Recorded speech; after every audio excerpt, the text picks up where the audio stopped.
बहुचर्चित सिमुलिया पीड़िता केस मामला रे विधायक सब चर्चा थे। आज पीड़िता भद्रक जिला मुख्य चिकित्सालय निज घर को प्रत्यावर्तन कर सांगे सिमुलिया विधायक अच्छा जे कि दिन राति अविश्रांत दीर्घ दिन धरी ए कथा को निज नजर रखा सहित प्रशासन सहित आलोचना थे। आज से निश्चित शांति अनुभव करुवे जे पीड़िता को नहीं घर को प्रत्यावर्तन कर प्रतिक्रिया नवा ये दीर्घ दिन संघर्ष केमती थिला आ विधायक हिसाब से निज अंचलवासी प्रति तांकर जो आनुगत्य रही से केमिति सुचारू रूप पालन कर सर आपन स्वागत धन्यवाद। कौन कहे दीर्घ दिन धरी थिले पीड़िता को आज निजे आप घर नहीं जाऊँगी भद्रक मुख्य चिकित्सालय आप निजे पहुंची कौन प्रतिक्रिया रखिए? प्रतिकार मैंने सी बिचरा झीटी नवम शे पढ़ुची माँ भी यार भी स्वामी नहीं असहाय महिला गरीब महिला जो भाव में झील को अत्याचार कराई केवल मु नुहे अंतरा गर्सन बरदा ये अच्छा मो पाखे 50 जन समस्ते चेष्टा कर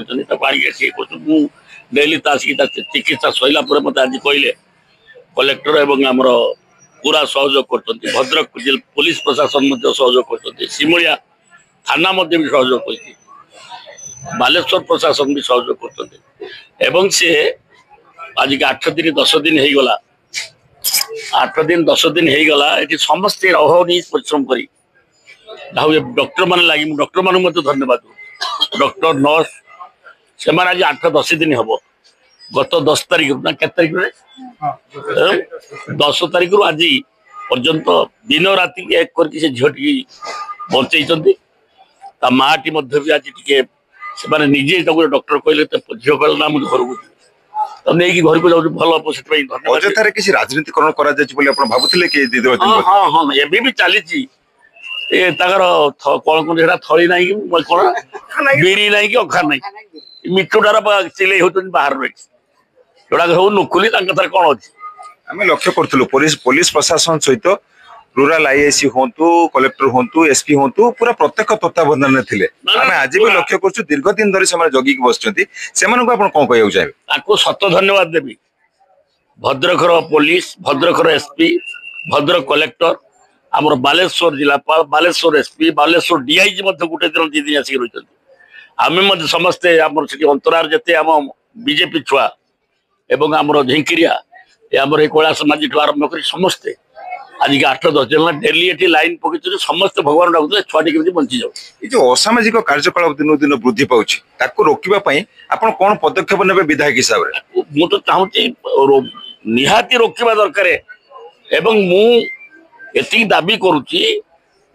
जानी पुलिस प्रशासन ठीक निष्पत्ति दंड से मिनिमम दंड से पाइब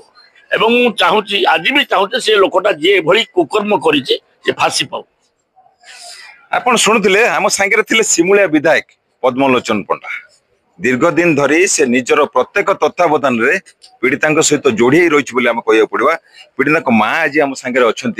आम आगुरी भी प्रतिक्रिया नहीं आज जो से घर को फेर प्रतिक्रिया नवा कौन कहे आज संतुष्ट अच्छा सब कार्यक्रम आज्ञा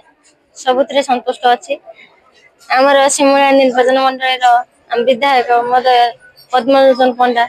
सब प्रकार व्यवस्था आम जोगे अत्य सत धन्यवाद कौन किसी प्रॉब्लम नहीं। असामाजिक कार्यक्रम को दूरे रखापी विधायक जो सचेतनतार कार्यक्रम रही आपण समस्त सचेतन हूँ पुलिस प्रशासन को सहयोग करूँ जो मैंने कि ये असामाजिक कार्यकलाप को दमन करने दिन राति एक करी ये भद्रक जिला मुख्य चिकित्सालय पीड़िता को सहयोग कले आम आशा रखुचु जड़े सहरवासी हिसाब से जड़े सचेतन नागरिक हिसाब से आपण मैंने ये सब जिनस को दृष्टि रखु और आपण को आखपाखे समस्त असामाजिक कार्यकलाप को पुलिस सहित सहयोग करूँ आम आशा करूँ निश्चित पीड़िता आगामी दिन में अन्य उदाहरण साजिबे। सिमुलिया समीर कुमार सहित भद्रक प्रभात विजय आरसीएन ओडिया।